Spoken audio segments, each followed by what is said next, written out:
இல்லை இவ்வளவு கஷ்டத்தை வலியை தாங்கி நான் நிற்கிறேன், எனக்குள்ள இந்த பாதி வழியை தான் உங்களுக்கு கடத்திருக்கேன்னு சொல்லி இந்த வழி யார் ஏற்படுத்தணும் உன்னால உடச்சி உன்னால சினிமாவில் காமிக்க முடியுமா? இந்த உன்னை யார் இயக்குறானோ அவன் தான் உனக்கு இந்த வழியை கொடுத்தவன். உனக்கு பின்னாடி இருந்துட்டு யாரெல்லாம் உன்னை இயக்குறாங்களோ அதே திராவிட தெலுங்கு இருந்தது தான், தெலுங்கருடைய வருகைக்கு பிறகு தான் இவ்வளவு பெரிய இழிநிலைக்கு அவர்கள் தான் இந்த பாண்டியர்களை தெலுங்கர்களும் அதோடு கூட்டு சேர்ந்த இந்த பாளையப்பட்டதும் சேர்ந்து தான் இவர்களை வீழ்த்தினார்கள். இந்த பாண்டியர்களை இந்த உணவு முடியை வீழ்த்தினான்னு சொல்லி உன்னால் காட்சிப்படுத்த முடியுமா? உன்னால் அந்த ஒரு படத்தில் தம்பி தீபக் பாண்டியன் அவர்களோட கொடியை பிடிச்சிட்டு அந்த திரையரங்கில் வந்து திருநெல்வேலி பகுதியில் வந்து இளைஞர் வந்து ஆடுறாங்க. இதை நீங்கள் எப்படி பார்க்குறீங்க? இது முற்றிலுமாக தவிர்க்கப்பட வேண்டும். தங்களான் படத்துக்கும் தேவேந்திரனுக்கும் என்ன சம்பந்தம்? நம்ப வச்சாங்க. இது முழுக்க வந்து இந்த திமுகவை தான் சாரும். இந்த திராவிட அரசியல் தான் நம்ம என்ன சொல்லுது, உங்களை தான் கோயிலுக்கு விட மாட்டாங்க, உங்களை தான் சாமி உள்ளே வராதுன்னு சொல்லுங்க, நீ ஏன் அந்த சாமி போய் கும்பிடுற, நீ ஏன் அந்த இதை போய் செய்கிற அப்படின்னு சொல்லி உனக்கான தலைவன் இதை இல்லை அப்படின்னு தான் அம்பேத்கர் தான், இவர் தான் பெரியார் தான் உங்களுக்கு தலைவர் அப்படின்னு நம்ம பொது புத்தியில் நம்ம மக்கள் மத்தியில் இதை ஊட்டி வளர்த்து நம்மளவே அதை வந்து நம்ம வாயாலேயே அதை பேச வச்சுட்டாங்க, மாற்ற முடியும். ஆனால் இன்றைக்கி அந்த இதில் வரலாற்று ரீதியாக நம்ம வந்து அப்படிலாம் இல்லை, அதுக்கு முன்னாடி நாங்கள் அப்படி இல்லை, இந்த இடைப்பட்ட காலத்தில் தான் இது மாறி இருக்கு. இன்றைக்கு இந்த வரலாற்றுக்கு ஒரு தெளிவு வந்துச்சு. இந்த டிஜிட்டல் யுகத்தில் நாம் எங்கேருந்து வந்தோம், நம்ம என்ன முடியும், நம்மளுடைய தொழில் என்ன, நம்மளுடைய பண்பாடு என்ன, நம்ம கலாச்சாரம் என்ன, நாங்கள் இப்படி அடிமையாக இருந்தோம், நாங்கள் வஞ்சிக்கப்பட்டோம், நாங்கள் இவரால் ஏமாற்றப்பட்டோம், நாங்கள் இன்னும் வந்து இப்படி தான் இருக்கோம்னு இந்த மக்களை காட்டுறதுனால இது பார்க்குற பொது சமூகங்கள் மத்தியில் என்ன மாதிரி ஒரு தாக்கத்தை இருக்குது. மீண்டும் அந்த ஒரு பழைய நிலைமைக்கு தான் உருவாக்குறேன். அப்போ இதை நான் வந்து வன்மையாக கண்டுக்கிறேன். ஆரி செல்வராஜ் படம் எடுக்கணும்னா படம் மட்டும் எடுக்கும், அவனுக்கு கதை எடுக்கிறதுக்கு 1000 கதை இருக்குது. ஆனால் என் சமுதாயத்தை வந்து நேரடியாக நம்மளை எடுக்க முடியாமல் அவங்க வந்து பகிரங்கமாகவே நமக்கு இந்த பட்டியல் வெளியிட்ட கோரிக்கைக்கு எதிர்ப்பு தெரிவிக்கிறாங்க. சமீபத்தில் உங்களுக்கு கூட தெரியும், தூத்துக்குடியில் நடந்த மாநாட்டில் கனிமொழி கலந்துக்கிட்டாங்க. அந்த மாநாட்டில் பட்டியல் வெளியிட்ட கோரிக்கையே வைக்கக்கூடாது, அப்படி வச்சுருந்தா நான் மேடைக்கு வரமாட்டேன், எனக்கு அஜெண்டாவே கிடையாது அந்த அம்மா வந்து சொல்லி அந்த மேடையில் வாசிக்கவே இல்லை.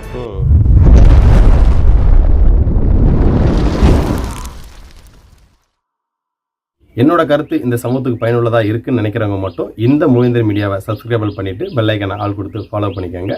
நன்றி. நேர்களுக்கு வணக்கம். இன்று நம்மளோட நேர்காணல் இணைஞ்சிருக்கு யாருன்னு பார்த்தீங்கன்னா பாண்டியநாடு வளவியோட நிறுவனர் சக்திவேல் பாண்டியன் தான் இணைஞ்சிருக்காங்க. வணக்கம் பிரதர். வணக்கம். தொடர்ந்து சமூக வலைத்தளமாக இருக்கட்டும், இல்லை வந்து நம் வாட்ஸ்அப் இருக்கக்கூடிய குரூப்பெலாம் இருக்கட்டும், இந்த சினிமா துறை அப்படின்றது வந்து நம்ம இளைஞர் வந்து ரொம்ப நிறையா வந்து மூழ்கி இருக்காங்க. அதே போல் விக்ரம் படம் வந்தால் கொண்டாடுறதும், அதே போல் வந்து மாரி செல்வராஜ் படம் வந்தால் கொண்டாடுறதும் இது வந்து இயல்பாகவே இருக்குது.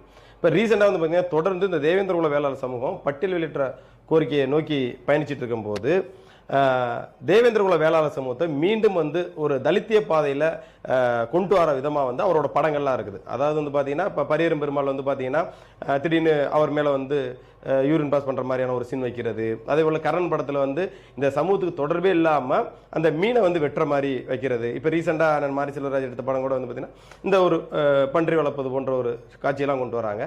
இது சமூகங்கள் மத்தியில் வந்து எப்பேற்பட்ட தாக்கத்தை வந்து ஏற்படுத்தும். இந்த சமூகம் பட்டியல் வெளியிட்டத்தை நோக்கி பயணிக்கும் போது இது வந்து இந்த சமூகத்துக்கு பின்னடைவை ஏற்படுத்துமா இல்லை முன்னேற்றத்தை நோக்கி செல்லுமா? உங்களோட கருத்து என்ன?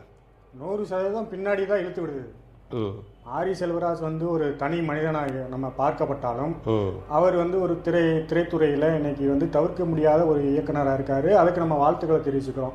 அவர் உழைப்பினால வந்து ஒரு சாதாரண கிராமத்திலேருந்து போய் இன்னைக்கு வந்து எத்தனையோ இயக்குனர்கள் பெரிய பெரிய நடிகர்களை முன்னணி நடிகர்களை இயக்குற அளவுக்கு வளர்ந்துருக்கிறார். அது நம்ம வாழ்த்துறோம். ஆனால் அதே நேரத்தில் அவருடைய சிந்தனைகள் முழுக்க அவருடைய சிந்தனைகள் ஃபுல்லாகவே தலித் பாலிடிக்ஸை தான் அவர் கையில் எடுக்கிறாரு. அப்போ இவர் பின்னாடி இயக்குறது யாரு அப்படின்னா திமுகவும் ரஞ்சித்தும். ரஞ்சித்துடைய ஃபுல் கான்செப்ட் என்னன்னா அவர் வந்து அம்பேத்கரிஸ்ட். அவர் நம்ம அந்த பாலிடிக்ஸ்ல இருந்து நம்ம விலகி நிற்கிறோம். நம்ம அம்பேத்கருக்கு எதிரி கிடையாது. அம்பேத்கர் பாலிடிக்ஸை நம்ம இப்போதைக்கு தவிர்க்கிறோம். ஏன் அப்படின்னா நாம இந்த பட்டியலிருந்து வெளியே போகணும்னு நினைக்கிறோம். அப்போ நம்ம அதை தொட்டோம்னா அந்த சமூகத்துடைய அந்த பொது பார்வை எப்படி இருக்குன்னா அம்பேத்கரை படத்தை பயன்படுத்துறவங்க அதை தொடுறவங்க அப்படின்ற வந்து தலித்தின் ஒரு முத்திரை குத்தப்படுது. அம்பேத்கரே வந்து ஒரு நேஷனல் லீடர் தானே. நேஷனல் லீடர் தான். நம்ம அவர் அது மாற்று கருத்துல அது நமக்கு தெரியுது, மற்றவனுக்கு தெரியும். ஆனாலும் கூட இப்ப இருக்கிற இந்த காலகட்டத்தில் நம்ம வரலாற்றை கொண்டு வரலாற்றை நிறுவி வரலாற்று பூர்வமாக இந்த மக்கள் மேலெழுந்து வந்துகிட்டு இருக்கோம். அப்படி வரும்போது இதை போய் தொட வேணாம், ஏன்னா அப்போ இது பட்டியலிருந்து நம்ம வெளியே இருந்து பேசினோம்னா அந்த பார்வை வேற, பட்டியலுக்குள்ள இருந்து பேசும்போது நாமளும் அதோட அந்த 3 உட்பிரிவுக்குள்ள நம்மளையும் அதை வந்து அடைக்கிறாங்க. அதனால நம்ம அதை தவிர்க்கிறோம். அந்த தலித்துன்ற வார்த்தையே கூட நம்ம வந்து அது எங்க மேல அந்த தலித் வார்த்தையை திணிக்காதீங்க அப்படின்னு சொல்லிக்கிட்டு வரோம். ஆனா இவர் என்ன செய்யறாருன்னா இவங்களோட கூட்டணி சேர்ந்துக்கிட்டு இதுக்கு பின்னாடி முழுக்க திமுக தான் இயக்குது. திமுக வந்து நேரடியா நம்மளை எதிர்க்க முடியாம அவங்க வந்து பகிரங்கமாவே நமக்கு இந்த பட்டியல் வெளியிட்ட கோரிக்கைக்கு எதிர்ப்பு தெரிவிக்கிறாங்க. சமீபத்தில் உங்களுக்கு கூட தெரியும், தூத்துக்குடியில் நடந்த மாநாட்டில் கனிமொழி கலந்துக்கிட்டாங்க. அந்த மாநாட்டில் பட்டியல் வெளியிட்ட கோரிக்கையை வைக்கக்கூடாது, அப்படி வச்சிருந்தா நான் அந்த மேடைக்கு வரமாட்டேன்னு எங்க அஜெண்டாவே கிடையாதுன்னு அந்த அம்மா வந்து சொல்லி அந்த மேடையில வாசிக்கவே இல்லை. அப்ப இதெல்லாம் நம்ம கண்கூட நம்ம பார்க்க, நம்ம ஊடகத்துறையில் நம்ம நேரடியாக போய் பார்த்துக்கிட்டு இருக்கோம். அப்ப அவங்களோட அஜெண்டாவிலே கிடையாத ஒரு வார்த்தை, இந்த வார்த்தையை அவங்களுக்கு அருவருப்பா பாக்குறாங்க திமுக. அப்ப அவங்களோட கூட்டணி சேர்ந்துக்கிட்டு இவர் வந்து ரஞ்சித் வந்து முழுக்க பெரியாரிஸ்ட் அம்பேத்கரிஸ்ட் அப்படின்னு சொல்றாரு. உனக்கு முதல் படம் வாய்ப்பு கொடுத்துருந்தா கூட நீ வாய்ப்பு கொடுத்தா உனக்கு நீ வந்து திரைத்துறைக்குள்ள உனக்கு ஒரு அடையாளப்படுத்தினா நம்ம சரி ஏதோ ஒரு படம் எடுத்தாரு வந்து நம்ம ஒரு முதல் படம் சரி வந்துட்டாப்ல ஒரு திரைத்துறைக்குள்ள ஒரு என்ட்ரிக்காக நம்ம வந்துட்டோம் அப்படின்னு நம்ம சாதாரணமா கடந்து போயிட்டோம். ஆனா தொடர்ச்சியா நம்ம பார்த்தோம்னா எல்லா படங்கள்லயுமே தொடர்ச்சியா அவர் வந்து அந்த தலித் பாலிடிக்ஸ் தான் கையில் எடுக்கிறாரு மாரி செல்வராஜ். அப்ப இது சரி தலித் பாலிடிக்ஸ்ல அவர் எடுக்கிறதுனால உங்களுக்கு என்ன பிரச்சனை அப்படின்னு நீங்க கேட்கலாம். இல்ல அது அவரோட வலியும் வேதனையும் தானே எடுக்கிறேன்னு சொல்றாரு. அவரோட தனிப்பட்ட விஷயத்தை தான் படமா எடுக்கிறேன்னு சொல்றாரு. இதுல என்ன சிக்கலா இருக்குன்னு நீங்க நினைக்கிறீங்க? இப்போ மாரி செல்வராஜ் அப்படின்றது வந்து தனி மனிதனுடைய பாலிடிக்ஸாக நம்ம அதை அப்படி பார்க்க முடியாது. அவர் எங்கெல்லாம் அவர் பதிவு பண்ற இடத்துலலாம் வந்து முழுக்க நான் எங்கேருந்து வந்தேன்னு தெரியுமா, நான் யார் தெரியுமா, நான் எந்த ஊர்ல இருந்து வந்தேன்னு தெரியுமா அப்படின்றத பதிவு பண்றாரு. அப்படின்னு பதிவு பண்ணும்போது அவர் எந்த ஊருக்காரு அப்படின்னா புளியங்குளத்துக்காரு. புளியங்குளம் முழுக்க தேவேந்திர குல வேளாளர்கள் வாழ்கிற ஊரு. நம்ம அது ஊர் மட்டும் நம்ம பார்க்க முடியாது, அது ஒரு வரலாற்று சிறப்பு மிக்க. ஆமா, ஒரு வரலாற்று சிறப்பு மிக்க ஒரு கிராமம். ஏன்னா இன்றைக்கு மிகப்பெரிய தொல்லியல் பெட்டகமாக பெரிய களஞ்சியமாக இருக்கக்கூடியது வந்து ஆதிச்சநல்லூர். அந்த ஆதிச்சநல்லூர் வந்து மிகப்பெரிய வரலாற்றுக்கு சொந்தமான இடம் அவர் ஊர்ல தான் இருக்கு. அப்படியாப்பட்ட கிராமத்துல இருந்து வந்திருக்காரு. அது மட்டும் இல்ல, அந்த புளியங்குளத்துக்காரங்க தான் பாண்டியராசா கோயிலுக்கு உரிமையானவர்கள். இந்த பாண்டியராசாக்களே வழங்கக்கூடியவர்கள் முழுக்க தேவேந்தர்கள். நாம முழுவதுமாக இதுவரைக்கும் ஒரு 10 எபிசோடு நம்ம பாண்டியராஜாக்களும் தேவேந்திர வழிபாடும் அப்படின்ற தலைப்புல இந்த காணொலியில தொடர்ச்சியா பதிவு பண்ணிட்டு வரோம். நம்ம என்ன நினைக்கிறோம், இந்த வரலாறு எந்த வரலாற்றை கொண்டு இந்த இனம் வீழ்த்தப்பட்டதோ அதே வரலாற்றை கொண்டு மீண்டும் கட்டி எழுப்பி அந்த வரலாற்று பெருமைகளை இந்த மக்களுக்கு புகுத்தி அந்த வரலாறை கொண்டே மேல எழும்புன்னு நினைக்கிறோம். ஆனா இவர் என்ன சொல்றாரு, திரும்ப நம்ம மேல எந்திரிச்சு போகும்போது திரும்ப காலை பிடிச்சி கீழே இழுத்து வர மாதிரி இருக்கு இந்த மாரி செல்வராஜ். அவனுடைய அந்த கிராமத்துல அந்த கிராம மக்கள் தான் பாண்டியராசா வேஷம் போட்டு ஆடுறாங்க. அவர் அந்த புளியங்குளத்துல வந்து ஆதிநித்த குடும்பம் வெட்டிய கிணறு அங்கதான் இருக்கு. மிக புகழ் வாய்ந்த ஒரு கிணறு இருக்கு. அது அந்த ஆதினத்த மன்னர் என்று சொல்லப்படுகிற ஆதினத்த குடும்பம் வெட்டிய கிணறு அங்கதான் இருக்கு. அதுக்குள்ள கல்வெட்டு இருக்கு, அது நல்லாவே தெரியும். அவர் எந்த இடத்துலயுமே அந்த கிணறையோ இல்ல அங்க இருக்கிற அந்த புளியங்குளத்துல இருக்கிற பாண்டியராஜா கோயில்களிலேயோ அவர் திரைப்படத்துல எங்கேயுமே காட்சிப்படுத்துறது கிடையாது. அந்த பாண்டியராஜா கோயில் எவ்வளவு உலக புகழ் பெற்றதுன்னு சொல்லி அந்த வரலாறு எல்லா வரலாறுமே அவருக்கு தெரியும். ஆனாலும் கூட இவர் வந்து அந்த ஒரு படத்துல முதல் படத்துல அந்த கர்ணன் படத்துல கூட பாத்தீங்கன்னா ஊர் குடும்பம் இவர் தலையை வந்து தலைப்பா எடுக்க மாட்டான்னு சொல்றாங்க. அது நம்ம பெருமை தான். ஆனா அதோடைய பின்னணி காட்சி அமைப்புகளை நீங்க போய் பாத்தீங்கன்னா பண்ணி மேய்க்கிற மாதிரி ஆடு மாடு மேய்க்கிற மாதிரி இது ஒரு வேளாண்குடி செய்யறது ஒரு சமூக விவசாயக்குடியாவே காமிச்சிருக்க மாட்டார். எந்த இடத்துலயுமே அவர் வந்து இது ஒரு உற்பத்தி சமூகம், இது ஒரு வேளாண்குடி, இவங்களுடைய உற்பத்தி சமூகமான ஒரு மல்லர் மக்களோட வேளாண் தொழில் மக்கள் உழவர்கள் சொல்லி எந்த இடத்துலயுமே பதிவு பண்ண மாட்டாரு. ஒரு பன்னி கூட்டத்துக்குள்ள ஒரு சேரி மாதிரி ஒரு குடிசை மாதிரி காமிச்சு இந்த மக்களை மீண்டும் ஒடுக்கப்பட்டவர்கள் மாதிரி ரொம்ப பின்தங்கி பஞ்ச பராதேசிகள் மாதிரி ரொம்ப வறுமை நிலையில இருக்கிற மாதிரி காட்டுறாரு. நாங்க என்ன சொல்றோம், அங்க பட்ட கஷ்டங்கள்லாம் மறந்து அதையெல்லாம் உடைத்தெறிந்து மீண்டும் இந்த மக்களை வரலாற்று ரீதியாக இந்த மக்களை பொருளாதார ரீதியாக கல்வி ரீதியாக இதை முன்னேற்றணும்னா இவங்களுக்கு தன் வரலாறு இன்னைக்கு நிறைய கோயில்களை இன்னைக்கு வரலாற்றை மீட்டுக்கிட்டு வரோம். நமக்கு எங்கெல்லாம் எந்தெந்த கோயிலெல்லாம் நமக்கு முதல் மரியாதை பரிவட்டங்கள் தேர் உரிமை இதெல்லாம் வந்து இழந்தோமோ அந்த வரலாற்றுகள்லாம் கல்வெட்டு செப்பேடு ஓலைச்சுவடிகள் இது மாதிரி வரலாற்று தரவுகள் அடிப்படையில் வச்சு நம்ம அதை மீட்டு உருவாக்கம் செஞ்சுட்டு வர இந்த காலகட்டத்தில் இவரு நாங்கள் இப்படி அடிமையா இருந்தோம், நாங்கள் வஞ்சிக்கப்பட்டோம், நாங்கள் இவரால் ஏமாற்றப்பட்டோம், நாங்கள் இன்னும் வந்து இப்படிதான் இருக்கோம்னு இந்த மக்களை காட்டுறதுனால இது பார்க்குற பொது சமூகங்கள் மத்தியில் என்ன மாதிரி ஒரு தாக்கத்தை ஏற்படுத்தும்? மீண்டும் அந்த ஒரு பழைய நிலைமைக்கு தான் உருவாக்கும். அப்போ இதை அங்கே நான் வந்து வன்மையாக கண்டிக்கிறேன். மாரி செல்வராஜ் படம் எடுக்கணும்னா படம் மட்டும் எடு, உனக்கு கதை எடுக்கிறதுக்கு 1000 கதை இருக்கு, ஆனா என் சமுதாயத்தை தொடாத. அதைத்தான் இந்த காணொலி மூலியமா மாரி செல்வராஜ் மிக கடுமையா நான் பதிவிக்கிறேன். என் சமூகமே அதை தூக்கி கொண்டாடுது. இருந்தா கூட என் சமூக மக்களுக்கு இந்த காணொலி வாயிலாக நான் என்ன சொல்றேன்னா, மாரி செல்வராஜ் நல்லவன் கிடையாது. அவனுக்கு பின்னாடி ஒரு தலித் பாலிடிக்ஸ் இருக்கு. அது அவனோட கொள்கையா இருக்கலாம், லட்சியமா இருக்கலாம்.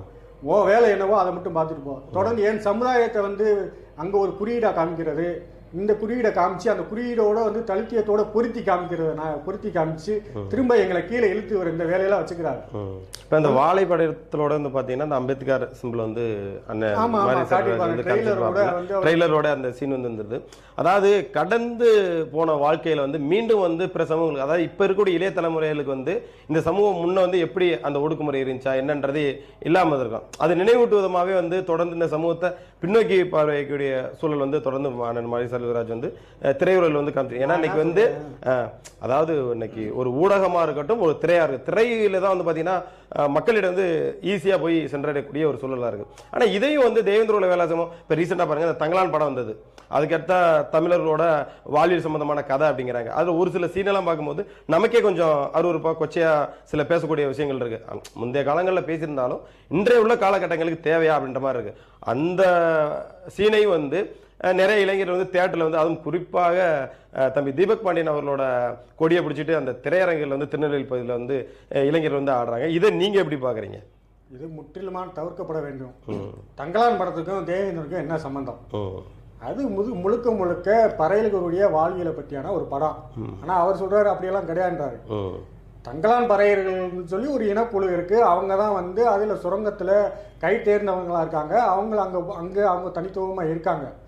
ஆனா பின்னணியில போய் விசாரிச்சோம்னா அப்படியெல்லாம் அவங்க அதுல ஒரு குறிப்பே வந்து நிதர்சனமான உண்மை என்ன அப்படின்னா, நாங்க அப்படியெல்லாம் யார்ட்டையும் அடிமையாலாம் இல்ல. சாம்பூர்ல வந்து ஏத்துக்கலையே, என்ன வந்து இப்படி தலித்தா காட்டாதுன்னு அந்த மக்களே விரும்புறாங்க. ஆனா குறிப்பா அந்த ரஞ்சித் மட்டும் தொடர்ந்து அந்த சமூக மக்களையே அந்த இழிவுபடுத்தக்கூடிய விஷயம் அவரும் தொடர்ந்து திரையுறவுகளை பண்ணிட்டே இருக்காங்க. அவங்க பாலிடிக்ஸ் இது திருமாவளவனுக்கும் நல்லா தெரியும், ரஞ்சித்துக்கும் நல்லா தெரியும். இதே ரஞ்சித் தான் வந்து ஒரு தடவை என்ன சொன்னாரு, சோழர்கள் வந்து பறையருடைய நிலங்கள்லாம் பிடிங்கிட்டாரு, சோழர் மன்னனை வந்து தவறா வந்து கொச்சையா பேசியிருந்தார் மேடையில, பொது மேடையில. அப்ப இது ஒரு வழக்கு, நீதிமன்றத்துக்கு வழக்கு போகுது. அப்ப அந்த வழக்கு போகும்போது அவர் வந்து நீங்க எந்த அடிப்படையில சோழர்கள் வந்து பறையர்கள் நிலங்களை பிடிங்கிட்டு உங்களை அடிமைப்படுத்தினாலும் சொல்லி எப்படி கேட்கறீங்கன்னா, அவர் ஒரு புத்தகத்தை எடுத்து காமிக்கிறார் நீதிமன்றத்துல. சரி, அந்த புத்தகம் எந்த அடிப்படையில, எந்த மூலக்கூறு, எந்த மூலத்தின் அடிப்படையில் எழுதப்பட்டதுன்னு பார்த்தா அது சாட்சியை நிறுவ முடியல. அப்ப அந்த வழக்குல இருந்து பின்வாங்குறாரு. பின்வாங்கிட்டு அப்ப அவரால் நிரூபிக்க முடியல. அப்ப நிரூபிக்க முடியாம அவர் வந்து மன்னிப்பு கடிதம் எழுதி கொடுத்தவர் தான் இந்த ரஞ்சித். சும்மா எதையாவது உன்னை படிச்சுட்டு போய் என்னை வந்து அந்த மன்னர் எப்படி பண்ணிட்டாங்க, இந்த மன்னர் இப்படி பண்ணிட்டாங்க. ஆனா அவங்களுக்கு பொது புத்தியில இது வந்து திருமாவளவனுக்கும் சரி ரஞ்சித்துக்கும் சரி இந்த மக்கள் உண்மையிலே வந்து அவங்க வந்து அப்படியெல்லாம் எந்த இதில் அடிமையாகவும் இல்லை, அப்படியெல்லாம் வந்து கொடுமையெல்லாம் அணிவிக்க முடியல. உண்மையிலே அவங்க இந்த பட்டியலிருந்து அவங்கெல்லாம் வெளியேறக்கூடிய இவங்க தான். ஏன்னா அதை நம்ம சொல்லக்கூடாது, அதை அவங்க சொல்லணும். அதுல ஒரு பிரிவில் வந்து பறையர் பேரியக்கம் சொல்லி அவங்க தனியா வந்து போராடி இருக்காங்க. நாங்க வந்து பட்டியலில் இருக்க விரும்பல, எங்களை வெளியேற்றுங்கன்னு சொல்லி அந்த கோரிக்கை. ஆனா அவங்களோட பேச்சு எடுபடல. ஆனா இப்ப பெரும்பான்மையா இருக்கிற இந்த திருமாவளவனுக்கு தெரியும், நல்லாவே தெரியும். ஆனா அவர் இந்த தலித் பாலிடிக்ஸ் வச்சு, இந்த அரசியல் வச்சு வண்டியை ஓட்டிட்டே இப்படியே காலத்தை தள்ளிடும் நினைக்கிறாரு. நாம அந்த விவாதத்துக்குள்ள போகணும். நீ இரு, வேணாம், என்னையே தொடாத. என் மக்களுக்கு என்ன சொல்றேன், நீ உனக்கு தங்கலானுக்கு என்ன சம்பந்தம்? சரி, சியான் விக்ரம் நடிக்கிறதுனாலே நீ வந்து அதை கொண்டாடுற அப்படின்னா, சியான் விக்ரம் இந்த மண்ணுக்கும் இந்த மக்களுக்கும் உனக்கு என்ன செஞ்சிருக்கான், எந்த இடத்துல பதிவு பண்ணிருக்கான்? இல்லை, குறிப்பாக நம்ம நடிகர் நிறையா பேரை சொல்லலாம். அதாவது இன்னைக்கு சூர்யாவாக இருக்கட்டும், அவரோட தம்பி கார்த்தியா இருக்கட்டும், அவர் ஒரு கவுண்டர் சமூகத்தை சேர்ந்தார். ஆனால் அந்த சமூக மக்கள் வந்து தூக்கி கொண்டாடலை. அதாவது விக்ரம் பொறுத்தளவு என்னன்னா, ஒரு சமூக அடையாளத்தில் நான் இருக்க விரும்பல, நான் ஒரு நடிகனா இருக்கணும் அப்படின்னு தான் ஆசைப்படுறாரு. ஆனா அப்பேற்பட்ட ஒரு பொதுவா இருக்கக்கூடிய ஆளை வந்து நம்ம இளைஞர்களே வந்து அவருக்கு சாதி முத்திர குத்துற மாதிரி இல்லையா? அது அவங்களும் விரும்பல. இப்ப அவங்க வந்து என்னை வந்து அப்படி சொல்லாதீங்கன்னு சொல்லி இவங்க கொண்டாடுறாங்கன்னா சொல்லாதீங்கன்னு சொல்லி கேட்கணும். நேர்காணல்லே கேட்கறாங்க. தென் மாவட்டங்கள்ல விக்ரம்கிட்ட ஒரு குறிப்பிட்ட சமூகம் உங்களை வந்து இந்த மாதிரி கொண்டாடுறாங்க அப்படிங்கிறோம், அதை ரசிக்கிறாரு அவரு, அதை தடை பண்ணல, அதை அவங்க வரவேற்கிறாங்க, அதை தடை பண்ணல. நான் என்ன சொல்றேன், நீ தூக்கி சுமக்கிற அளவுக்கு அவர் என்ன செஞ்சுட்டாரு, இந்த சமூகத்துக்கு என்ன பண்ணிட்டாப்ல? உன் வரலாற்றப்படி உன் வரலாறுபடி உன்னுடைய கல்வி, வேலைவாய்ப்பு, பொருளாதாரம், இந்த சமூகத்தினுடைய வளர்ச்சியை நோக்கி பண்ண. அதை விட்டுட்டு சினிமா என்பது ஒரு பொழுதுபோக்கு தான். ஆனால் அது மிகப்பெரிய ஆயுதமாகவும் மாற்றலாம். அதே நேரத்தில் நீ அவனை கொண்டாடுற அளவுக்கு ஏதாவது செஞ்சிருந்தா பரவாயில்ல, சரி இவரை நம்ம வந்து பாராட்டலாம். ஆனால் எதுவுமே செய்யாதவனை நீ போய் கொடி, அது ஒரு சமுதாய கொடியை பிடிச்சிக்கிட்டு நீ திரையரங்குக்குள்ளே போய் நீ ஆடுறேன்டா, அப்போ உன்னுடைய மனநிலை என்னவா இருக்கு? அப்போ நீ எந்த அளவுக்கு நீ ஒரு புரிதலோட இந்த மக்கள் இருக்காங்க அப்படின்ற நமக்கு இது மிக வேதனையாக பதிவு செய்கிறோம். அதே நேரத்தில் இந்த மாரி செல்வராஜ், மீண்டும் அந்த மாரி செல்வராஜுக்கு அந்த இதுக்கே வரேன் நான். நீ எங்களுடைய சமுதாயத்தினுடைய அடையாளமாக நீ இருக்கணும்னு நினைக்கிற, இதோடைய பிறகு ரெப்ரசன்டிவ் நீ வந்து பதிவு பண்ற. நான் இந்த கிராமத்திலிருந்து வரேன், இங்கேருந்து வர்றேன். உன்னால இவ்வளவு இந்த வழிகளை கடத்துற நீ யாரால இதை அடிமையாக்கப்பட்டார் அப்படின்றத உன்னால பதிவு பண்ண முடியுமா? நான் கேட்கிறேன். இந்த மல்லர்குடி, இந்த உழவர்குடி இன்றைக்கு இவ்வளவு கஷ்டங்கள் நீ சொல்றல, இவ்வளவு கஷ்டத்தை வழியை தாங்கி நான் நிற்கிறேன், எனக்குள்ள இந்த பாதி வழியை தான் உங்களுக்கு கடத்திருக்கேன்னு சொல்றியே, இந்த வழி யார் ஏற்படுத்தணும் உன்னால சினிமாவில் காமிக்க முடியுமா? உன்னை யார் இயக்குறானோ அவன் தான் உனக்கு இந்த வழியை கொடுத்தவன். உனக்கு பின்னாடி இருந்துக்கிட்டு யாரெல்லாம் உன்னை இயக்குறாங்களோ அதே திராவிட தெலுங்குகள் தான், தெலுங்கர்களுடைய வருகைக்கு பிறகு தான் இவ்வளவு பெரிய இழிநிலைக்கு அவர்கள் தான் இந்த பாண்டியர்களை, தெலுங்கர்களும் அதோடு கூட்டு சேர்ந்த இந்த பாளையப்பட்டுகளும் சேர்ந்துதான் இவர்களை வீழ்த்தினார்கள். இந்த பாண்டியர்களை, இந்த உழவுக்குடியை வீழ்த்தினான்னு சொல்லி உன்னால காட்சிப்படுத்த முடியுமா? உன்னால அந்த உன் படத்துல வந்து பதிவு பண்ண முடியுமா?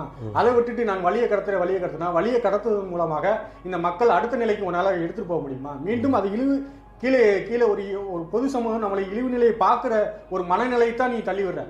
இப்பதான் வந்து என்னை நம்ம வந்து உயர்வா பாக்குறான். அடடா பரவாயில்ல, அந்த கோயில் அவனுக்கு உரிமை இருக்கு, இங்க பரிவட்டம் இருக்கு, இங்க இந்த தேர் இருக்கு, இவனுக்கு இவ்வளவு சிறப்புகளா இருக்குன்னு சொல்லி மற்ற சமூகங்கள், பொது சமூகத்துல வளர்ந்து வந்து நம்மளை வந்து ஒரு அங்கீகரிக்கிற நேரத்துல நீ என்னைய போய் வந்து மிகவும் தாழ்ந்தவனா, தாழ்த்தப்பட்டவனா, ஒடுக்கப்பட்டவனா காமிக்கிறதுனால உனக்கு இதுல என்ன லாபம் இருக்கு?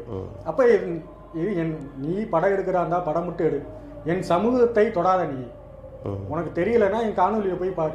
நீ செய்யாத வேலையை, நீ பிறந்த மண்ணுக்கு செய்யாத வேலையை நாங்க செய்யறோம். அதே மண்ணில் படுத்து கிடந்துட்டு, அதே புளியங்குளத்தில், அதே அந்த ஆற்றுல, தாமிரபரணி ஆற்றுல ரவும் பகலமாக படுத்து 10 எபிசோட விடிய எடுத்து 3 நாளாக அந்த திருவிழா காட்சிப்படுத்தி அதோடைய வரலாற்றுகளை, பெருமைகளை இந்த மக்களுக்கு, உலகத்துக்கு எடுத்து சொல்கிறோம். உன்னால் அப்படி பதிவு பண்ண முடியுமா? காட்சிப்படுத்த முடியுமா? சொல்ல முடியுமா? உனக்கு அந்த திறமை இருக்குல்ல, நீ காட்டியிருக்கணுமா இல்லையா? ஒரு வரலாற்று பின்னணி கொண்ட, அதுவும் மகாபாரதம் சொல்லக்கூடிய மிகப்பெரிய போர் நடந்த இடமாக சொல்லப்படுகிறது. இன்றைக்கும் ஒரு வரலாற்று அறிவு பெட்டகமாக இருக்கக்கூடிய மிக முக்கியமான ஒரு களஞ்சியமாக இருக்குது. இன்றைக்கு அந்த இடத்துல வந்து வாள் எடுத்திருக்காங்க, நெல் உம்மி எடுத்திருக்காங்க. 3000 ஆண்டுகள். இன்றைக்கி வந்து அதை வந்து டெஸ்ட் பண்ணி ஆய்வு பண்ணதில் அந்த உம்மி ஒரு குழம்பிக்குள்ள வந்து ஒரு மண்பானை இருக்குது. அந்த மண்பானைக்குள்ள போனால் இன்னும் அந்த நெல்லும் உம்மியும் கலந்த மானைக்கு இருக்குது. அது கெடாமல் இருக்குது. அதை ஆய்வு பண்ணி பார்க்கும்போது 3000 ஆண்டுகளுக்கு முந்தையன்னு சொல்கிறான். அப்போ இந்த மக்கள் இந்த அளவுக்கு அந்த நெல்லின் நாகரிகம், நெல்லின் மக்கள் அப்படின்றதுக்கு அந்த ஒரு சாட்சி போதும். அவ்வளவு பெரிய வரலாற்று பின்னணி கொண்ட இந்த மக்கள் அந்த வாழ்விடங்கள் சுற்றி இருக்கிற கூட தேவேந்திர குல வேளாளர்கள் அப்படின்ற பதிவு பண்ணிக்கிட்டு இருக்கோம். இந்த மரபுகள் தான் போர் வழி மரபுகள், போர் சமூகம், நெல்லின் மக்கள் அப்படின்னு வரலாற்றில் பதிவு பண்ணிக்கிட்டு வரோம். நீ போய் எங்களை போய்கிட்டு பன்னி கூட்டத்தை கட்டுறது, ஆட்டு கூட்டத்தை கட்டுறது, மற்ற மாடு இந்த மாதிரி வந்து ஒரு ஓலை குடிசையில் காமிச்சிக்கிட்டு இருக்கா. யாருதான் கஷ்டப்படல? கஷ்டம் இன்னைக்கு இருக்கதான் செய்யுது ராஜா. சரி, இந்த கஷ்டத்துக்கு அடுத்த நீ உனக்கு என்ன சொல்ல வர? இப்படியே கஷ்டப்பட்டுக்கிட்டே இருக்கணும்னு நினைக்கிறியா? அடுத்த நிலைமைக்கு நம்ம எப்படி முன்னேறது? அடுத்த நிலைமைக்கு இந்த சமூகத்தை எப்படி எடுத்துட்டு போறது? எதை கொண்டு நம்ம சொல்லணும்? நம்ம வரலாறு படி பார்க்கணும். வரலாறு அதான் சொல்றாரு தலைவர் வந்து வேலுப்பிள்ளை பிரபாகரன் சொல்றாரு, வரலாறு தெரியாத சமூகம் வரலாற்றை படைக்க முடியாதுன்னு சொல்றாங்க. தன் சுய வரலாறு தெரியாத மக்கள் எப்படி தன் வரலாற்றை நீங்கள் படைக்க போறீங்க? உன்னுடைய வரலாறே உனக்கு தெரியலாட்டி நீ எப்படி வரலாற்றுல இடம் பிடிக்க போற? அந்த தத்துவத்துல, அந்த அடிப்படையில தான் நம்ம சொல்றோம். எந்த வரலாற்றை கொண்டு, எந்த வரலாற்றை என்னை அழித்து, என்னை வீழ்த்தி, என்னை இந்த மக்களால் ஒடுக்கப்பட்டவனாக, தாழ்த்தப்பட்டவனாக இந்த நிலத்தில் வீழ்த்தப்பட்டு என்னுடைய நிலங்களை பிடுங்கி அகதிகளாக சொந்த மண்ணில் நீ நிலைநிறுத்தினாயோ அதே நிலத்தில் நின்று அதே வரலாற்றை கொண்டு மீண்டும் நாம் எழுதுகிறோம். எனக்கு என்னென்ன வரலாறு இருக்குது, நான் எந்த வழியிலிருந்து வந்தவன், நான் எந்த குடியிலிருந்து வந்தவன் அப்படின்ற அந்த என்னுடைய வரலாற்றெல்லாம் தோண்டி எடுக்கும்போது நான் இந்த பாண்டிய மரபு வழியில் வந்தவன் அப்படின்றத, எனக்கும் இந்த கடவுளுக்குமான தொடர்பு, எனக்கும் இந்த பாண்டியர்களுக்குமான தொடர்பு, எனக்கும் இந்திரனுக்குமான தொடர்பு, எனக்கும் முருகனுக்குமான தொடர்பு அப்படின்ற இந்த வரலாற்று ரீதியாக பொருத்தி மேல் எழும்பி வர செய்ய மிக கடுமையாக உழைச்சிக்கிட்டு இருக்கோம் களத்தில். இது நம்ம மட்டும் இல்லை, நிறைய அறிஞர்கள், வரலாற்று ஆய்வாளர்கள், அமைப்புகள் நிறைய திரண்டு இந்த மக்கள் போராடி இதை வந்து மீட்டுருவாக்கம் செஞ்சு நம்ம கொண்டுட்டு வரோம். அதோடைய முதல் படிநிலை தான் இந்த தேவேந்திர வேளாளர் அந்த அரசாணை. அடுத்த கட்டமாக அந்த பட்டியல் வெளியேற்றத்துக்காக நம்ம தொடர்ச்சியாக நம்ம வந்து அதற்கான வேலைகளை முன்னெடுத்து இந்த காலகட்டத்தில் நீ தொடர்ந்து நீ வழியை கடத்தி இந்த மக்களை மீண்டும் மீண்டும் இந்த ஒரு புதைகுழிக்குள்ளே தள்ளுற வேலையை இந்த மாரி செல்வராஜ் செஞ்சுக்கிட்டு இருக்காப்புல. நான் வன்மையாக கண்டிக்கிறேன். தொடர்ந்து இது மாதிரியான படங்களை தொடர்ச்சியாக நீ எடுத்துக்கிட்டே வந்தேன்னா மிகப்பெரிய சந்திப்பை ஒரு ஒரு ஒரு எச்சரிக்கையாக சொல்கிறேன். இப்போ இந்த வாலி திரைப்படத்திலோட வந்து பார்த்தீங்கன்னா பசுபதி அண்ணனோட புகைப்படத்தை வந்து காட்டுனதா வந்து சொல்லப்படுது. அது இன்னும் அது சம்மந்தமான முழுமையான அந்த காட்சிகள் வந்து படத்தில் ஒரு சில ஊடகங்கள் வந்து பேசிகிட்டு இருக்காங்க. அது உண்மையிலேயே அதை வைக்க வாய்ப்பு எதுவும் இருக்குமா? அண்ணன் பசுபதி பாண்டியன் அவர்களோட புகைப்படம் ஏங்க அப்படியெல்லாம் காட்டுறதுக்கெல்லாம் வாய்ப்பு இல்லைன்னு தான் நினைக்கிறேன். படம் ஒன்றும் வரல, நாளைக்கு தான் அது வெளிவரதா இருக்கு. அதை பார்த்த பிறகு சொல்லணும். அதே ஊர்ல தான் மாரி செல்வராஜ், நான் சொன்னல அந்த மாரி செல்வராஜ் ஊர்ல தான் வந்து ஆதிநத்த குடும்பனுடைய கல்வெட்டு இருக்கு, அதோடைய சிலை இருக்கு, அவர் வெட்டிய கிணறு இருக்கு, அவர் கட்டிய கோயில் இருக்கு. இந்த எந்த வரலாற்றையுமே கொண்டு இல்லை. அதுல அந்த மிகப்பெரிய வரலாற்றுக்கு சொந்தமான அந்த ஊர், அந்த மண்ணு அப்படின்ற நம்ம மேலும் சொல்லிட்டோம். அங்கதான் வந்து அவங்க அந்த ஊரிலேயே வந்து சுதந்திரம் வாங்கறதுக்கு முன்னாடியே அவங்க வந்து சங்கம் வச்சிருக்காங்க. விவசாயிகளுக்கான தேவேந்திர வேளாளர் விவசாய சங்கம்னு வச்சிருக்காங்க. அதை வந்து அந்த ஒத்த லைனை மட்டும் காட்டுறத முழுவதுமா அதை வந்து காட்ட மாட்டாப்ல. அப்ப இந்த நீ எந்த அடையாளத்தையுமே வந்து இந்த மக்களுடைய வாழ்வியலையோ இந்த பண்பாடையோ இந்த கலாச்சாரத்தையோ புகுத்தாம நீ வந்து மேலோட்டமா அப்படியே தொட்டும் தொடாம போய்கிட்டு நீ போட்டு அவரை வந்து உழப்புறாப்புல போட்டு எப்படி பொது சமூகம் நம்மளை எப்படி பாக்குது, பல்லர், பறையர், சக்கிலியர் இவங்கெல்லாம் வந்து எஸ்சி திண்ணத்தாவன் பாக்குதோ, இதுதான் நம்ம தலித் பாலிடிக்ஸ்ன்றோம். இந்த பாலிடிக்ஸ்ல இருந்தா நம்ம உடைக்கிறோம், அதுல இருந்து வெளியே வரோம். இவர் மேலும் மேலும் திரும்ப அந்த பாலிடிக்ஸ்லயே கொண்டு போய் உள்ள நம்மளை சிக்க வைக்கிறாப்ல. அதையதான் நம்ம வெறுக்கிறோம். இதை பார்த்துக்கிட்டு இருக்கிற நம்ம மக்களும் அவருக்கு வந்து இந்த ஆதரவு பிடிக்கிறது, அவர் படத்தை தூக்கி கொண்டாடுறது, நீங்க கொண்டாடுறதுனாலயோ தூக்கி பிடிக்கிறதுனாலயோ இந்த சமூகத்தை எந்த மாற்றம் நிகழ்ந்துட போறக்கூடாது. உன் வரலாற்றை படி, உன் வரலாற்றை கற்றுக்கொள். அந்த வரலாற்று மூலியமாக நீ அந்த வரலாறை கொண்டுதான் நம்ம மேலே எழும்பி வர முடியுமே தவிர இது மாதிரி இந்த ஊதாரிகள் இந்த மாதிரி அவனுக்கு வந்து பின்னாடி இயக்குற அந்த திமுக இந்த மாதிரி தலித் பாலிடிக்ஸ் அஜெண்டாவை வச்சுக்கிட்டு நம்ம வந்து மேலும் சிதைக்க தான் செய்யுமே தவிர நம்ம இந்த வரலாற்று பூர்வமாக நம்ம வெளியில் வர்றதுக்கு வாய்ப்பே கிடையாது. அதை வந்து கண்டிக்கணும். இந்த மக்கள், இதை பார்க்குற இளைஞர்கள் இதை நம்ம வந்து ஆதரிக்கக்கூடாது. இதை மிக மிக கடுமையான எதிர்ப்பை தெரிவிச்சாதான் அடுத்து எதிர்க்க மாட்டாங்க. நம்ம கூட அடுத்த மித்த சமூக சங்கரங்கோவிலோட அவங்க ஒரு அந்த வாழை திரைப்படம் அந்த போஸ்ட் ஒன்று வச்சிருந்தாங்க. இப்போ ரீசெண்டாக வந்து அது கிழிக்கப்பட்டிருந்தது. அதை நீங்கள் பார்த்தீங்களா என்னன்னு தெரியல. அது முதல் முறையாக, அதாவது மாரி செல்வராஜன் எப்பவுமே பேனர் வைக்கும்போது கிழிக்கப்படலை. ஆனால் இந்த டைம் வந்து சங்கரங்கோவில்னு நினைக்கிறேன் அந்த போட்டோவோட இப்போ வாட்ஸ்அப் தளங்கள்லையும் 3 தளங்களையும் பரவச்சு அந்த போட்டோ கிழிக்கணும்ன்ற நான் கிழிக்கணும், முகத்திரையை கிழிக்கணும், உண்மையான முகத்திரையை கிழிக்கணும். ஏன் கிழிக்கணும்னா அதுக்கு தான் அந்த காரணம் சொல்றேன். நீ நோட்டுகளை போய் இது அம்பேத்கர் போட்டோ வச்சு திறந்த மாதிரி பள்ளிக்கூடத்து புத்தகத்துல காமிக்கிற மாதிரி அந்த ட்ரெயிலர்ல ஒரு காட்சி வருது. நான் சொல்றேன், அப்படி இருந்ததா இல்ல நாம இப்ப கேள்வி கேட்கலாம். நம்ம கிராமத்திலேயே வந்து ஏற்கனவே கிராமத்துல வந்து அது நம்மளே அறியாமையே நம்ம புத்தியிலே ஊட்டப்பட்டிருக்கு. நம்ம தனி கிராமத்திலே வந்து நம்ம மக்களே வந்து எப்படியெல்லாம் இருந்தோம், எப்படி வீழ்த்தப்பட்டோம், யாரால வீழ்த்தப்பட்டோம் அப்படின்ட்டு இந்த மக்களுக்கும் இளைஞர்களுக்கும் எடுத்து கொண்டு போய் சேர்க்கிறோம். அதன் மூலியமா உடச்சி வெளியில வந்து நிற்கிறாங்க. மீண்டும் வந்து இதை போய் கொண்டு போய் சேர்க்கறதுனால தான் அது வந்து இந்த மாதிரி மாரி செல்வராஜ் மாதிரி ஆட்கள் வந்து மீண்டும் மீண்டும் நம்மளை வந்து இதை கடத்தணும் மூலியமாக இது பொது சமூகத்தில் ஒரு மிகப்பெரிய தாக்கத்தை ஏற்படுத்தும். நம்ம மேலே எங்கள் மேலே நீ அனுபவப்படுறதுக்கு நீங்கள் யாரு? நான் என் மேலே நீ எதுக்கு பரிதாபப்படணும்? இன்னைக்கு வந்து எல்லா முன்னணி திரைப்பட இயக்குநர்கள், நடிகர்கள்லாம் மேடை ஏற்றி கூட்டு போய் எல்லாத்துக்கும் படத்தை போட்டு காமிச்சு பேச வைக்கிற. அவன் ஐயோ இவ்வளோ வலி இருக்கா, இவ்வளோ சோகம் இருக்கா, ஏதோ தாங்கிட்டு எப்படி நிற்கிறான் அப்படின்னா, இதை விட மாரி செல்வராஜோட வழியெல்லாம் கடந்தெல்லாம் நாங்கள் நின்றுருக்கோம். இன்னைக்கு நான் உட்காந்து நீங்கள் பேசுகிறேன்னா சும்மா கிடையாது. அதை விட கொடுமையானதெல்லாம் இதெல்லாம் நாங்கள் சொல்லிக்கிட்டு இருக்கோமா? ஒவ்வொரு தனி மனிதனும் அந்த பாதிப்புக்கு உள்ளானவன் தான். அதுக்குள்ளே இருந்து வந்தவனா அதை விட்டு வெளியே இதை வந்து நீ பேசிக்கிட்டே தொடர்ச்சியாக நீ வந்து பேசிக்கிட்டே இருக்கிறதுனால என்ன ஆகும்? இதை கடத்துறதுனால என்ன செய்ய போற? என்ன மாற்றம் நிகழ்ந்துரும்? சமூக பின்னடைவு தான். சமூகம் பின்னோக்கி தான் செல்லும். அப்ப இது வந்து ஆதி காலத்துல இருந்து இந்த இது நடந்ததா? இல்ல, இடைப்பட்ட காலத்துல தான் நின்றது. அதுன்னு சொல்றேன். உன்னுடைய கிராமத்துல உன்னுடைய வாழ்வில ஒரு மன்னர் இருந்திருக்கான். அவன் பலாயிரக்கணக்கான மாடுகளை வச்சு பெரிய வந்து ஆதித்த குடும்பம் ஒரு செல்வ செழிப்பா இருந்திருக்கிறான். ஒரு சோலைவனமா அந்த இடத்த வந்து அந்த புளியங்குளம் சுற்றி வர்ற ஆதிச்சநல்லூர் பகுதியில் ஆட்சி செய்த ஒரு மிகப்பெரிய மன்னர், ஒரு பாண்டிய குடும்பத்தில் இருந்த ஒரு ஆதித்த குடும்ப மன்னர். கடவுளே இறங்கி வந்து அவன் வந்து அந்த ஒரு அந்த கதையே என்ன சொல்லுது அப்படின்னா, பஞ்சபாண்டவர்கள் வந்து அங்கே வந்து அவர்கள் வந்து இந்த கிராமத்தில் வந்து மிக செழிப்பு, இந்த மாதிரி ஆதினத்த குடும்பம் இவ்வளவு செழிப்பாக இந்த இடத்துல பசுமையாக இந்த இடம் மட்டும் எப்படி இருக்குது அப்படின்னு சொல்லி கடவுளே பொறாமப்பட்டு அந்த இடத்த எனக்கு கொடுன்னு சொல்லி கேட்டதாகவும், அதை இவன் தானாக முன் வந்து தானமாக அந்த இடத்தை சரி நீங்கள் இருந்துக்க அப்படின்னு சொல்லி விட்டு கொடுத்ததாக சொல்லுது. அதனுடைய கதையை அப்படி தான் சொல்லுது. அப்படி கடவுளே பொறாமப்பட்டு அவனுடைய வளங்களையும் அவனுடைய நிலங்களையும் பார்த்து பொறாமப்பட்டு அந்த இடத்த கேட்டு வாங்கினதாக சொல்லப்படுது. அப்படியாப்பட்ட இடத்துல தான் இன்றைக்கி அந்த சாமிகள் வந்து பஞ்சபாண்டவன் சொல்லி இன்றைக்கி அந்த சாமிகள்லாம் அன்றைக்கி வந்து குடியிருக்காங்க. அந்த கோயிலுடைய எங்கேயுமே சிலை இருக்காது. அந்த கோயிலில் முழுக்க முழுக்க பார்த்தீங்கன்னா எல்லாமே தீப வழிபாடு. இந்த தீப வழிபாடு என்பது உருவ வழிபாட்டுக்கு முந்தைய காலம். இப்போ முந்தைய காலம்ன்றது போது எல்லாரும் நம்ம வந்து ஆசீர்வாதத்திலேருந்து வந்தது தான் தமிழர்கள். இன்னைக்கு சைனவம் வைணவம் புத்த பிறக்கிறதுக்கு முன்னாடி ஆதியில் முதல் மதமாக இருக்க பொழுது உருவ வழிபாட்டில் தீப வழிபாடு. அப்படியாப்பட்ட தீப வழிபாடு இன்றைக்கும் அந்த கோயிலில் கடைபிடிச்சிட்டு வராங்க. எங்கேயுமே தீபமே கிடையாது. அந்த கோயிலுக்குன்னு சில வழிபாடுகள் இருக்குது. அந்த கோயில் அந்த சாமியை ஏற்றி குறி ஏற்றி ஆடுறவங்க மட்டும்தான் அதுக்குள்ளே போகணும். அந்த குறிப்பிட்ட எல்லைக்கு மேலே பெண்கள் போகக்கூடாது அப்படின்னு சில கட்டுப்பாடுகளாக இருக்குது. அப்படியே ஒரு புனிதமான ஒரு இடத்துல அந்த ஊர் மக்கள் அந்த அப்படியாப்பட்ட ஒரு வாழ்வியல் ஒரு பண்பாட்டுக்கு சொந்தக்காரங்களாக இருக்கிற அந்த மக்களை கொண்டு போய் எங்கள் ஊருக்காரங்க புளியங்குளத்துக்காரங்க எங்கள் ஊருக்காரங்க இப்படி இருந்தாங்க அப்படின்றனால இதன் மூலியமாக நீ என்ன சொல்ல வர, இந்த சமூகத்துக்கு என்ன சொல்ல வர, இல்லை அந்த ஊர் மக்களுக்கு நீ என்ன புகுத்த வர, இப்படியே நாங்கள் பஞ்ச பராதிரியா இப்படியே வந்து நாங்கள் ஒடுக்கப்பட்டு பிதுக்கப்பட்டு நசுக்கப்பட்டு இன்னும் என்னை பார்க்குறவங்களாம் என்னை கேவலமாக பார்க்கணும்னு நீங்கள் நினைக்கிறியா? அதுதான் உன் ஆசையா?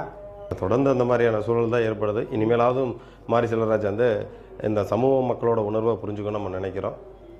கண்டிப்பாக இந்த காணொலியை பார்க்கக்கூடிய நம்ம இளைஞர்களும் நம்ம சொல்லக்கூடிய விஷயம் என்னென்னா, சினிமாவை பாருங்கள், தயவு செஞ்சு அங்கே வந்து சமூக அடையாளத்தை வந்து பயன்படுத்தாதீங்க அப்படின்றத வந்து கேட்டுக்கிறேன். ஏன்னா தொடர்ந்து மாரி செல்வராஜனோட படங்கிறது வந்து பார்த்திங்கன்னா இந்த சமூகத்தை வந்து பின்னோக்கி தான் இருக்குது. ஏன்னா பட்டியலிட்டர் நோக்கி எந்த அளவுக்கு வீரியமாக வரலாறுகள் பேசி இந்த சமூகம் வந்து ஒற்றுமைகளை போனோமோ, இன்றைக்கி இந்த திரையுலகில் வந்து இந்த சமூகத்தை பின்னோக்கி கொள்ளக்கூடிய செயல்களை வந்து, ஏன்னா திரையுலகில் ஈஸியாக சில மக்கள் படிக்காத பாமர மக்கள் கூட சில விஷயங்களை வந்து நம்ம வந்து பூத்த முடியும். அதனால் வந்து இனி வரக்கூடிய திரைக்காவியங்களாவது வந்து இந்த சமூகத்தோட பண்பாடு கலாச்சாரங்கள் சொல்லும் விதமாக அண்ணன் மாரி செல்வராஜ் எடுக்க வேணுன்றதை இந்த காணொலி வாயிலாக கேட்டுக்கிட்டு மீண்டும் இது போன்ற அடுத்த ஒரு காணொலியில் சந்திக்கிறோம். நன்றி.